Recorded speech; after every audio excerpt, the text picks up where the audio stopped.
வணக்கம். நீங்கள் இணைந்திருப்பது சமூகத்தின் மதிய நேர பிரதான செய்திகளுடன். செய்திகளுக்காக உங்களுடன் இணைந்து கொள்ளும் நான் கஜிதா திருநாவுக்கரசு. விரிவான செய்திகளுக்கு முன்னதாக இன்றைய தலைப்புச் செய்திகள். அரசு ஊழியர்களின் ஓய்வூதியம் பெறும் வயதில் மாற்றும் அமைச்சர் விளக்கம்.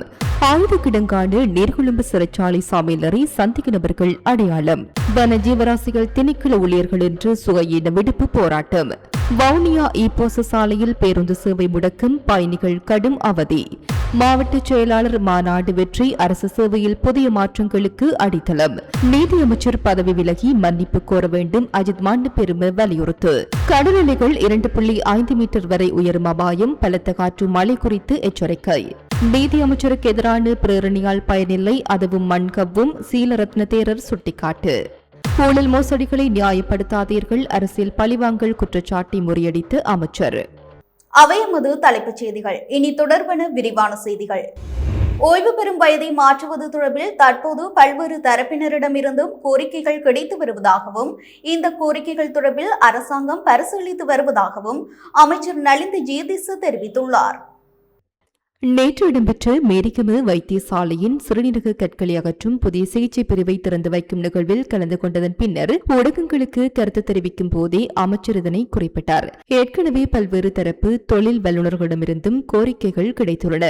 மேன்முறையீட்டு நீதிமன்றம், உயர் நீதிமன்றம், மேல் நீதிமன்றத்தில் மாத்திரமின்றி சுகாதார சேவையில் உள்ள சில தொழில் வல்லுநர்களிடமிருந்தும் கோரிக்கைகள் வந்துள்ளன. சிறைச்சாலைகள் திணைக்களத்திலிருந்தும் கோரிக்கைகள் உள்ளன. ஏனைய சில தொழில் வல்லுநர்கள் தங்களால் மேலும் சிறிது காலம் பணியாற்ற முடியும் என தெரிவித்து இந்த ஓய்வு பெறும் வயதை அதிகரிப்பதற்கான யோசனை ஒன்றை முன்வைத்துள்ளனர். சிலர் இதற்கு எதிர்ப்பு தெரிவிக்கலாம். ஆனால் ஒரு அரசாங்கம் என்ற ரீதியில் அந்த கோரிக்கைகளை நாம் பரிசீலித்து வருகின்றோம் என்றார். பாரிஸ் வாழ் மக்களே, உங்களின் பேராதரவை பெற்ற கல்யாணி மற்றும் அன்னபூரணி தயாரிப்புகள் இப்போது இரு கிளைகளிலும். பிடி கேஷன் கரி லாச்சப்பல், பிடி சூப்பர் ஸ்டோர், ஹார்லி கோனஸ். நீர்கொழும்பு சிறைச்சாலையில் அண்மையில் இடம்பெற்ற மோதல் மற்றும் சிறைச்சாலை அதிகாரிகள் மீதான தாக்குதல் சம்பவங்களுடன் தொடர்புடைய அனைத்து சந்தேக நபர்களும் அடையாளம் காணப்பட்டுள்ளனர் என்று போலீசார் தெரிவித்துள்ளனர். குற்றப்புலனாய்வு திணைக்களம் இது தொடர்பான விசாரணைகளை தீவிரப்படுத்தியுள்ளதுடன் சம்பந்தப்பட்ட அனைத்து தரப்பினரிடமிருந்தும் சாட்சியங்களை பதிவு செய்து வருகின்றது. போதைப்பொருள் கடத்தல் விவகாரம் தொடர்பில் கைதிகளின் இரு குழுக்களிடையே ஏற்பட்ட இந்த மோதலில் சிறைச்சாலை அதிகாரிகள் உட்பட 100க்கும் மேற்பட்டோர் காயமடைந்தனர். துரதிருஷ்டவசமாக இந்த சம்பவத்தில் 29 பேர் உயிரிழந்துள்ளனர். உயிரிழந்த சிறைச்சாலை அதிகாரிகளின் தலைகளில் கொடூரமாக தாக்கப்பட்டமை விசாரணைகளில் உறுதி செய்யப்பட்டுள்ளது. இந்த நிலையில் நீர்கொழும்பு சிறைச்சாலையில் கைதிகளுக்கும் அதிகாரிகளுக்கும் இடையே இடம்பெற்று பயங்கர மோதலை தொடர்ந்து குற்றப்புலனாய்வு திணைக்களத்தினர் மேற்கொண்டு விசேட தேடுதல் நடவடிக்கையில் பெருமளவிலான கூர்மையான ஆயுதங்கள் மற்றும் இரும்பு கம்பிகள் கைப்பற்றப்பட்டுள்ளன. இந்த தேடுதல் நடவடிக்கையின் போது கூர்மையான ஆயுதங்கள் மற்றும் இரும்பு கம்பிகள் தவிர 1000க்கும் மேற்பட்ட தடிகளும் கம்பிகளும் போலீசாரால் மீட்கப்பட்டுள்ளன. முதற்கட்ட விசாரணைகளில் கலவரத்தின் போது கைதிகள் சிறைச்சாலையின் சமையலறைக்குள் அத்துமீறி நுழைந்து அங்குள்ள கூர்மையான ஆயுதங்களை கையாண்டுள்ளமை தெரியவந்துள்ளது. அத்துடன் சமையலறையிலிருந்து தேங்காய்களை அதிகாரிகள் மீது வீசி தாக்குதல் நடத்தியுள்ளமையும் விசாரணைகள் மூலம் வெளிச்சத்திற்கு வந்துள்ளது. சிறைச்சாலையில் இடம்பெற்ற மோதலை தொடர்ந்து பல்வேறு சிறைகளுக்கு மாற்றப்பட்ட கைதிகளின் நீதிமன்ற நடவடிக்கைகளை காணொலி காட்சி தொழில்நுட்பத்தினூடாக முன்னெடுக்க சிறைச்சாலைகள் திணைக்களம் தீர்மானித்துள்ளது. இந்த புதிய நடைமுறை இன்று முதல் அமலுக்கு வருகிறது என்று சிறைச்சாலைகள் திணைக்களத்தின் ஊடக பேச்சாளர் மற்றும் ஆணையாளர் ஏசி கஜநாயக்கு ஊடகங்களிடம் தெரிவித்தார். நீர்கொழும்பு சிறைச்சாலையில் அண்மையில் ஏற்பட்ட மோதல் சம்பவத்தை தொடர்ந்து அங்கு தடுத்து வைக்கப்பட்டிருந்த கைதிகளில் ஒரு குழுவினர் நாட்டின் ஏனைய சிறைச்சாலைகளுக்கு பாதுகாப்பு காரணங்களுக்காக மாற்றப்பட்டனர். இவ்வாறு மாற்றப்பட்ட கைதிகளை அவர்களது வழக்கு விசாரணைகளுக்காக மீண்டும் அந்தந்த நீதிமன்றங்களுக்கு அழைத்து செல்வதில் பெரும் சவால்கள் நிலவுகின்றன என்று திணைக்களம் சுட்டிக்காட்டியுள்ளது. சிவில் பாதுகாப்பு அதிகாரிகளை வனஜீவராசிகள் பாதுகாப்பு திணைக்களத்திற்கு உள்வாங்குவதற்கு அரசாங்கம் எடுத்துள்ள நடவடிக்கைக்கு எதிர்ப்பு தெரிவித்து வனஜீவராசிகள் திணைக்களத்தின் அனைத்து தொழிற்சங்க உறுப்பினர்களும் இன்று சுகையின விடுமுறை அறிவித்து தொழிற்சங்க போராட்டத்தில் ஈடுபட்டுள்ளனர். இது தொடர்பில் ஊடகங்களுக்கு கருத்து தெரிவித்து அகில இலங்கை வனஜீவராசிகள் கட்டுப்பாட்டு உத்தியோகத்தர்கள் சங்கத்தின் தலைவர் இந்திக்க பீரேஸ், வனஜீவராசிகள் பாதுகாப்பு திணைக்களத்தின் பணிப்பாளர் நாயகி மிகவும் தன்னிச்சையான முறையில் வனஜீவராசிகள் பாதுகாப்பு திணைக்களத்தில் தற்போது கடமையாற்றும் அனைத்து அதிகாரிகளுக்கும் பாதகமான முறையில் சிவில் பாதுகாப்பு அதிகாரிகளை திணைக்களத்திற்குள் உள்வாங்க முயற்சிக்கின்றார். இந்த நியமனங்களுக்கு நாங்கள் எதிரானவர்கள் அல்ல, ஆனால் இந்த நியமன முறையில் உள்ள குறைபாடுகள் தொடர்பில் எங்களுடன் கலந்துரையாட ஒரு சந்தர்ப்பம் வழங்குங்கள் என பணியாளர் நாயகத்திடம் கோருகின்றோம். ஆயினும் அவரது தன்னிச்சையான முடிவுகள் காரணமாக எங்களுடன் எவ்வித கலந்துரையாடலுமின்றி தவறான முறையில் இந்த நியமனங்களை மேற்கொள்கின்றார். எமது கள உதவியாளர்கள் 2ஆம் நிலை அதிகாரிகள் மாத்திரமின்றி வனவிலங்கு கட்டுப்பாட்டாளர்கள், பிராந்திய உதவியாளர்கள், பிராந்திய காப்பாளர்கள் உள்ளிட்ட திணைக்களத்தில் உள்ள அனைத்து அதிகாரிகளுக்கும் பாரிய பாதிப்பு ஏற்படுகின்றது. அதனால் இன்று பத்திரமுல்லையில் உள்ள வனஜீவராசிகள் பாதுகாப்பு திணைக்களத்தின் பிரதான அலுவலகத்திற்கு முன்பாக பாரிய கண்டன போராட்டம் ஒன்றை நாம் முன்னெடுக்கின்றோம் என்றார். எவ்வாறாயினும் சிவில் பாதுகாப்பு அதிகாரிகளை வனஜீவராசிகள் திணைக்களத்திற்கு உள்வாங்குவது தொடர்பில் தீர்மானம் எடுக்க சுற்றாடல் அமைச்சினால் குழுவொன்று நியமிக்கப்பட்டுள்ளதுடன் அக்குழு ஊடாகவே எதிர்கால நடவடிக்கைகள் குறித்து தீர்மானிக்கப்படும் எனவும் வனஜீவராசிகள் திணைக்களத்தின் பணிப்பாளர் நாயகம் தெரிவித்தார். வவுனியா இலங்கை போக்குவரத்து சபை சாலையிலிருந்து இயக்கப்படும் பேருந்து சேவைகள் இன்று காலை முதல் பாதிக்கப்பட்டுள்ளதால் பொதுமக்களும் அரசு ஊழியர்களும் கடும் சிரமத்திற்கு உள்ளாகியுள்ளனர். சாலையின் பொறியியல் பிரிவில் பணியாற்றும் ஊழியர்கள் நேற்று பணிக்கு சமூகம் அளிக்காததால் பேருந்துகளை வழமையான முறையில் பராமரித்து சேவைக்கு அனுப்ப முடியாத நிலை ஏற்பட்டதாக தெரிவிக்கப்படுகின்றது. மேலதிக நேர கொடுப்பனவு தொடர்பாக நிலவி வரும் பிரச்சினையை முன்னிட்டு பொறியியல் பிரிவு ஊழியர்கள் பணியை புறக்கணித்ததாக தகவல்கள் தெரிவிக்கின்றன. இதன் விளைவாக இன்று காலை முதல் பேருந்து சேவைகளை முன்னெடுக்க முடியாத நிலை உருவாகியுள்ளது. வாரத்தின் முதல் வேலை நாளாக இருப்பதால் பாடசாலை மாணவர்கள், அலுவலக பணியாளர்கள் மற்றும் அரசு ஊழியர்கள் உள்ளிட்ட ஆயிரக்கணக்கான பயணிகள் மாற்று போக்குவரத்தை நாட வேண்டிய சூழல் ஏற்பட்டுள்ளதுடன் பல்வேறு அசௌகரியங்களையும் எதிர்கொண்டுள்ளனர். இந்த பிரச்சினைக்கு விரைவில் தீர்வு காண அதிகாரிகள் நடவடிக்கை எடுக்க வேண்டும் என பயணிகள் கோரிக்கை விடுத்துள்ளனர். மாவட்ட மட்டத்தில் நிலவும் பிரச்சினைகளை தீர்த்து அரசு சேவையை மிகவும் வினைத்திறனானதாகவும் பயனுள்ளதாகவும் மாற்றும் நோக்கில் நாட்டின் அனைத்து மாவட்ட செயலாளர்களின் பங்கு பெற்றுதலுடன் நடைபெற்ற மாநாடு வெற்றிகரமாக நிறைவடைந்துள்ளது. கொழும்பில் அமைந்துள்ள பொது நிர்வாக மாகாண சபைகள் மற்றும் உள்ளூராட்சி அமைச்சின் பிரதான கேற்போர் கூடத்தில் இது நடைபெற்றது. மாநாட்டின் முதல் நாள் ஜனாதிபதி அனுரகுமார திசாநாயக்க தலைமையிலும், 2வது நாள் பொது நிர்வாக மாகாண சபைகள் மற்றும் உள்ளூராட்சி அமைச்சர் பேராசிரியர் சந்தன அபிரத்ன முன்னிலையிலும் நடைபெற்றது. மாவட்ட ஒருங்கிணைப்பு குழுக்களின் அங்கீகாரத்தை பெறும் அவசர பாலங்கள், வீதிகள் அல்லது கட்டடங்கள் புனரமைப்பு பணிகளை மத்திய அரசாங்கத்தின் அங்கீகாரம் கிடைக்கும் வரை தாமதப்படுத்தாமல் நேரடியாக மேற்கொள்ளும் வகையில் வரவிருக்கும் வரவு செலவு திட்டத்தில் ஒவ்வொரு மாவட்டத்திற்கும் தனியான நிதி ஒதுக்கீட்டினை வழங்குவது குறித்து இங்கு கவனம் செலுத்தப்பட்டது. மேலும் யுத்தத்தினால் இடம்பெயர்ந்து 13,000 குடும்பங்களை அடுத்த ஆண்டு முள்கொடியேற்ற திட்டமிட்டுள்ளதாகவும் தெரிவிக்கப்பட்டுள்ளது. முறையற்ற வகையில் கைவிடப்பட்ட வீடமைப்பு திட்டங்கள் குறித்து ஆய்வொன்றை மேற்கொண்டு அவற்றை நிறைவு செய்வதற்கு ஆதரவு வழங்கப்படும் எனவும், காணி பயன்பாட்டின் போது வன பாதுகாப்பு வலயங்களை பாதுகாத்து அபிவிருத்தி பணிகளை மேற்கொள்ள வேண்டியதன் அவசியத்தையும் ஜனாதிபதி இந்த மாநாட்டில் சுட்டிக்காட்டினார். தரமான பொதுச்சேவைக்காக வினைத்திறனற்ற நிறுவனங்களை அகற்றுவதும், சுகாதாரம், கல்வி மற்றும் அரசு பகுப்பாய்வாளர் திணைக்களம் போன்ற துறைகளில் உள்ள வெற்றிடங்களை விரைவாக நிரப்புவதும் அரசாங்கத்தின் முன்னுரிமையாகும் என ஜனாதிபதி இங்கு மேலும் வலியுறுத்தினார். இதேவேளை அமைச்சர் பேராசிரியர் சந்தன அபிரத்னவின் முன்னிலையில் நிர்வாக பிரச்சினைகள் மற்றும் சேவை தேவைகள் குறித்தும் இங்கு விரிவான கலந்துரையாடல் நடத்தப்பட்டுள்ளது. நீர்கொழும்பு சிறைச்சாலையில் கைதிகளுக்கு இடையில் இடம்பெற்ற மோதல் தொடர்பில் ஆரம்பத்திலேயே நடவடிக்கை எடுக்க தவறியமைக்கு தார்மீக பொறுப்பேற்று நீதி அமைச்சர் ஹர்ஷன நாணயக்கார உடனடியாக பதவி விலக வேண்டும் என்றும் நாட்டு மக்களிடம் மன்னிப்பு கேட்க வேண்டும் என்றும் ஐக்கிய தேசிய கட்சியின் முன்னாள் நாடாளுமன்ற உறுப்பினர் அஜித் மானபெரும வலியுறுத்தினார். கம்பகாவில் நேற்று நடைபெற்ற செய்தியாளர் சந்திப்பில் கருத்து தெரிவிக்கும் போதே அவர் இந்த கோரிக்கையை முன்வைத்தார். நீர்கொழும்பு சிறைச்சாலை மோதல் சம்பவத்தில் 8 சிறைச்சாலை அதிகாரிகள் மற்றும் 21 கைதிகள் என மொத்தம் 29 பேர் உயிரிழந்துள்ளமை துரதிருஷ்டவசமானது என்று குறிப்பிட்ட அவர், மோதல் இடம்பெற்ற முதல் நாளிலேயே 2 கைதிகள் மட்டுமே உயிரிழந்திருந்தனர். அன்று சம்பவத்துடன் தொடர்புடையவர்களை அங்கிருந்து அகற்றியிருந்தால் நிலைமை இவ்வளவு தூரம் மோசமடைந்திருக்காது. எமது சிறைச்சாலை அதிகாரிகள் கொல்லப்பட்டிருக்க மாட்டார்கள் என்றும் தெரிவித்தார். விடயத்துக்கு பொறுப்பான நீதி அமைச்சர் இந்த சம்பவம் குறித்து ஆரம்பத்தில் எந்த தகவலுமின்றி இருந்தார் என்றும், சமூக வலைத்தளங்களை பார்த்து தகவல்களை அறிந்து கொள்வது போன்றே ஊடகங்களுக்கு பதிலளித்தார் என்றும் அவர் குற்றம் சாட்டினார். பொறுப்பு வாய்ந்த அமைச்சரிடமிருந்து இவ்வாறான பொறுப்பற்ற பதில்களை எவரும் ஏற்றுக்கொள்ள மாட்டார்கள். அவர் சரியாக செயல்பட்டிருந்தால் இந்த துயரத்தை தடுத்திருக்கலாம் என்றும் அவர் சுட்டிக்காட்டினார். உயிரிழந்த சிறைச்சாலை அதிகாரிகளின் குடும்பங்களுக்கு நட்டஈடு வழங்க அரசு எடுத்த தீர்மானத்தை வரவேற்று அஜித் மானபெரும, அதே நேரம் உயிரிழந்த கைதிகளின் விடயத்தில் அரசு கவனம் செலுத்த வேண்டும் என்றார். சிறையிலிருந்து அனைவரும் குற்றவாளிகள் அல்லர், அவர்களில் சந்தேக நபர்களும் அடங்குவர் என்பதால் அவர்களுக்காகவும் நட்டஈடு வழங்க வேண்டும் என்றும் அவர் கோரிக்கை விடுத்தார். Blue ocean group of companies இலங்கையின் வளர்ச்சியோடு உங்கள் வாழ்க்கையையும் உயர்த்துகிறோம். சப்ரகமோ மாகாணத்திலும் கண்டி, நுவரெலியா, காலி மற்றும் மாத்தறை மாவட்டங்களிலும் இன்று மழையுடனான வானிலை நிலவக்கூடும் என வளிமண்டலவியல் திணைக்களம் எதிர்வு கூறியுள்ளது.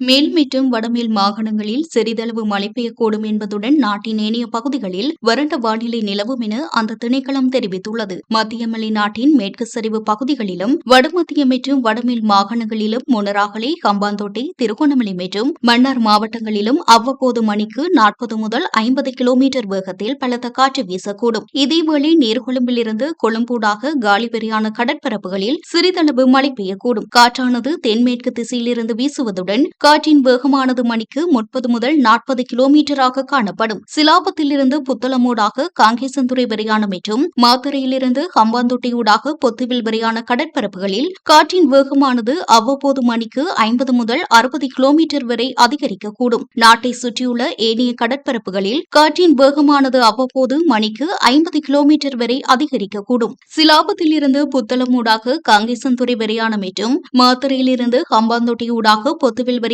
கடற்பரப்புகள் அவ்வப்போது கொந்தளிப்பாக காணப்படும். நாட்டை சுற்றியுள்ள ஏனைய கடற்பரப்புகள் அவ்வப்போது ஓரளவு கொந்தளிப்பாக காணப்படலாம். புத்தளத்திலிருந்து கொழும்பு, காலி மற்றும் ஹம்பாந்தோட்டையூடாக பொத்துவில் வரையான கடற்பரப்புகளில் கடல் அலைகளின் உயரம் சுமார் 2.0 முதல் 2.5 மீட்டர் வரை உயரக்கூடிய சாத்தியம் காணப்படுவதாக வளிமண்டலவியல் திணைக்களம் தெரிவித்துள்ளது.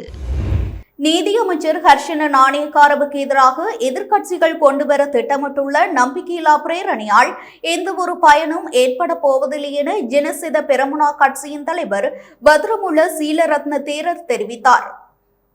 கொழும்பில் நேற்று ஞாயிற்றுக்கிழமை நடைபெற்ற ஊடகவியலாளர் சந்திப்பிலேயே அவர் இவ்வாறு குறிப்பிட்டார். இதுகுறித்து அவர் மேலும் கருத்து தெரிவிக்கையில், நாடாளுமன்றத்தில் அரசுக்கு 160 உறுப்பினர்களின் பலம் உள்ளது. ஆளும் கட்சியும் எதிர்க்கட்சியும் தற்போதைய சூழலில் ஒரே கொள்கையுடையவர்களாக செயற்படுவதால் இந்த நம்பிக்கையில்லா பிரேரணையை அரசு மிக எளிதாக தோற்கடித்துவிடும். எனவே இவ்வாறான பிரேரணைகளை கொண்டு வருவதில் அர்த்தமில்லை. நீதித்துறையை போன்ற பொறுப்பு வாய்ந்த பதவிகளை சரியாக கையாளுவதற்கு பக்குவமும் முதிர்ச்சியும் அவசியம். அமைச்சர் இன்னும் சிறுபிள்ளைத்தனமாக செயற்படுகின்றார். நாடாளுமன்றத்துக்குள் மன்னிப்பு கோருவது மட்டுமே தீர்வாகாது. நீதி அமைச்சின் பொறுப்பு என்பது கண்ணீர் சிந்துவதோ அல்லது நாடகமாடுவதோ அல்ல. மாறாக சிறைச்சாலைகளில் நிலவும் பிரச்சினைகளுக்கு நடைமுறை சாத்தியமான மருத்துவ புனர்வாழ்வு மற்றும் நிர்வாக தீர்வுகளை காண்பதேயாகும். நாட்டின் ஒட்டுமொத்த சிறைச்சாலை துறையும் இன்று சீர்குலைந்துள்ளமை அரசின் நிர்வாக பலவீனத்தையே காட்டுகின்றது. கௌரவமான அரசியல் பின்னணி கொண்ட ஒருவரின் மகனாக இருந்தும் அமைச்சர் செயற்படும் விதம் நீதி அமைச்சுக்கே அவப்பேரை தேடித் தருகின்றது என்றும்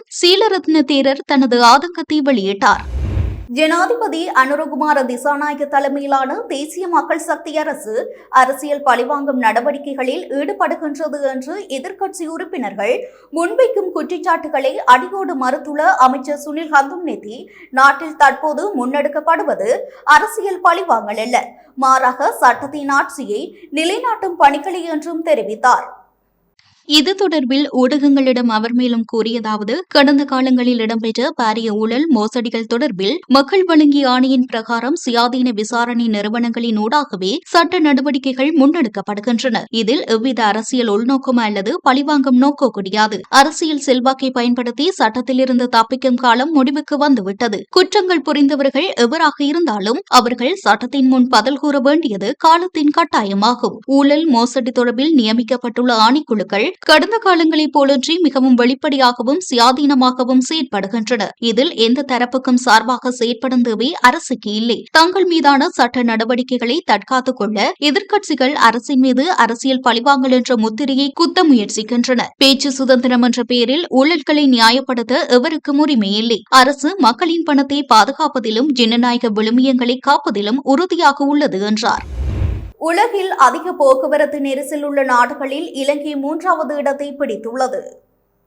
இதற்கிடையில் ஆசியாவில் அதிக போக்குவரத்து நெரிசல் உள்ள நாடுகளில் இலங்கை முதலிடத்தை பிடித்துள்ளது. வாழ்க்கை செலவு மற்றும் வாழ்க்கை தரம் குறித்த உலகின் மிகப்பெரிய தரவு சேகரிப்பான நம்பியோ இணையதளம் தனது 2026ஆம் ஆண்டின் இடைக்கால போக்குவரத்து குறியீட்டின் மூலம் இந்த தகவலை வெளியிட்டுள்ளது. அறிக்கையின்படி உலகில் அதிக போக்குவரத்து நெரிசல் உள்ள நாடாக நைஜீரியா அறிவிக்கப்பட்டுள்ளது. கோஸ்டாரிகா 2வது இடத்தில் உள்ளது. இதற்கிடையில் எஸ்டோனியா மிக குறைந்த போக்குவரத்து நெரிசல் உள்ள நாடாகவும், ஆஸ்திரியா மற்றும் பின்லாந்து ஆகிய நாடுகள் நாடுகள் மிக குறைந்த போக்குவரத்து நெரிசல் உள்ள நாடுகளாகவும் கருதப்படுகின்றன. ஒரு பயணத்தில் செலவழித்த நேரம் மற்றும் பயன்படுத்தப்பட்ட எரிபொருளின் அளவு ஆகியவற்றை கணக்கில் கொண்டு போக்குவரத்து நெரிசல் தரவுகள் தயாரிக்கப்படுவதாக அந்த அறிக்கை குறிப்பிடுகிறது. இலங்கையின் நீதித்துறையின் சுயாதீன தன்மையானது வரலாற்றில் என்றுமில்லாதவாறு பலவீனமடைந்து சீர்குலைந்துள்ளது என்று சர்வஜன அதிகாரம் கட்சியின் தலைவரும் நாடாளுமன்ற உறுப்பினருமான திலீப் ஜேபீர தெரிவித்தார். சர்வஜன அதிகாரம் கட்சியின் மாத்தறை மாவட்ட அமைப்பாளர் உதார ஜேபீரவின் மாவட்ட ஒருங்கிணைப்பு அலுவலகத்தை நேற்று திறந்து வைக்கும் நிகழ்வில் கலந்து கொண்டு உரையாற்றும் போதே அவர் இந்த கவலையை வெளியிட்டார். நீதித்துறையின் சுயாதீன தன்மை சீர்குலைந்து போயுள்ளது. இதுகுறித்து நீதித்துறையில் பணியாற்றும் சட்டத்தரணிகளும் நேர்மையான நீதிபதிகளும் கொண்டுள்ள கருத்து மிகவும் தெளிவானது. அதேபோல் சட்டம் ஒழுங்கு, போலீஸ் துறை மற்றும் பொதுமக்களின் பாதுகாப்பு தொடர்பில் மக்கள் மத்தியில் நிலவும் நம்பிக்கை மிக வேகமாக சீர்குலைந்து வருகின்ற ஒரு காலகட்டத்தையே நாம் எதிர்கொண்டுள்ளோம் என்று அவர் இதன்போது குறிப்பிட்டார். இதேவழி சிறைச்சாலைகள் ஆணையாளர் நாயகம் என்ற முக்கிய பதவிக்கு ஓராண்டுக்கு மேலாக நிரந்தரமான ஒருவர் நியமிக்கப்படாமல் இருந்தது முறையான தலைமைத்துவமின்மையை வெளிப்படுத்துகின்றது. இதன் விளைவாகவே அப்பாவி அதிகாரிகள் தங்கள் உயிர்களை இழக்க நேரிட்டுள்ளது என்றும் அவர் சுட்டிக்காட்டினார். கம்பஹா மாவட்டம் தீவளப்பட்டிய பிரதேசத்தில் ஐஸ் போதைப்பொருளுடன் ஓய்வு பெற்ற அதிபர் ஒருவர் நேற்று போலீசாரால் கைது செய்யப்பட்டுள்ளார். திவளப்பிட்டிய பகுதியில் உள்ள தனது உறவினர் ஒருவரின் வீட்டில் தங்கியிருந்த போதே மேற்படி நபர் போலீசாரின் சுற்றி வளைப்பில் சிக்கியுள்ளார். அவரிடமிருந்து 175 கிராம் ஐஸ் போதைப் பொருள் கைப்பற்றப்பட்டுள்ளது. கைது செய்யப்பட்டவர் கந்தானி பிரதேசத்தைச் சேர்ந்த 63 வயதுடைய ஓய்வு பெற்ற அதிபர் ஆவார். இவர் நீண்டகாலமாக கல்வித்துறையில் பணியாற்றி ஓய்வு பெற்றவர் என்பது குறிப்பிடத்தக்கது. இதேவேளை கம்பஹா கந்தானி பிரதேசத்தில் போதைப்பொருள் வைத்திருந்த குற்றச்சாட்டில் பல்கலைக்கழக மாணவன் ஒருவர் நேற்று போலீசாரால் கைது செய்யப்பட்டுள்ளார். கந்தானி பகுதியில் உள்ள வாடகை வீடு ஒன்றில் தங்கியிருந்த வேளையே மேற்படி மாணவன் போலீசாரால் சுற்றி வளைத்து கைது செய்யப்பட்டார் என்று தெரிவிக்கப்படுகின்றது. அவரிடமிருந்து 25 கிராம் ஹெரோயின் போதைப் பொருளை போலீசார் கைப்பற்றியுள்ளனர். கைது செய்யப்பட்டவர் மொனராகலை மதுளை பகுதியைச் சேர்ந்த 24 வயதுடைய நபர் ஆவார். இவர் பல்கலைக்கழகம் ஒன்றில் கலைப்பிரிவில் கல்வி பயிலும் மாணவன் என்பது முதற்கட்ட விசாரணைகள் மூலம் தெரிய வந்துள்ளது. சம்பவம் தொடர்பான மேலதிக விசாரணைகளை போலீசார் மேற்கொண்டு வருகின்றனர். இத்துடன் நமது மதிய நேர பிரதான செய்திகள் நிறைவடைகின்றன. தொடர்ந்தும் சமூகத்துடன் இணைந்திருங்கள். வணக்கம். எமது RIP பேச்சுக்கு கிடைத்த மரண அறிவித்தல்கள். யாழ்ப்பாணம் கோண்டாவில் மேற்கை புறப்படமாகவும் கட்டுவன் மற்றும் கோண்டாவில் மேற்கை வதிவிடமாகவும் கொண்டிருந்த திருமதி பழனியாண்டி சுபத்திரை அவர்கள் 12/7/2026 ஞாயிற்றுக்கிழமை அன்று காலமானார். மட்டக்களப்பு சந்திவெளியை புறப்படமாகவும் வதிவிடமாகவும் கொண்டிருந்த திருமதி வேலாயுதம் கனகம்மா அவர்கள் 12/7/2026 ஞாயிற்றுக்கிழமை அன்று காலமானார். யாழ்ப்பாணம் புங்குடுதீவு 7ஆம் வட்டாரத்தை புறப்படமாகவும் இலக்கம் 123 கொடும்பத்துறை வீதி பாண்டியன் தாழ்வு சுண்டிக்குடியை வதிவிடமாகவும் கொண்டிருந்த திருமதி லோகேஸ்வரி அகிலேஸ்வரன் அவர்கள் 11/7/2026 சனிக்கிழமை அன்று இறைப்பதமடைந்தார். கொழும்பை புறப்படமாகவும் வதிவிடமாகவும் கொண்டிருந்த திருமதி மகாலிங்கம் விநாயகராணி அவர்கள் 9/7/2026 வியாழக்கிழமை அன்று இறைப்பதமடைந்தார்.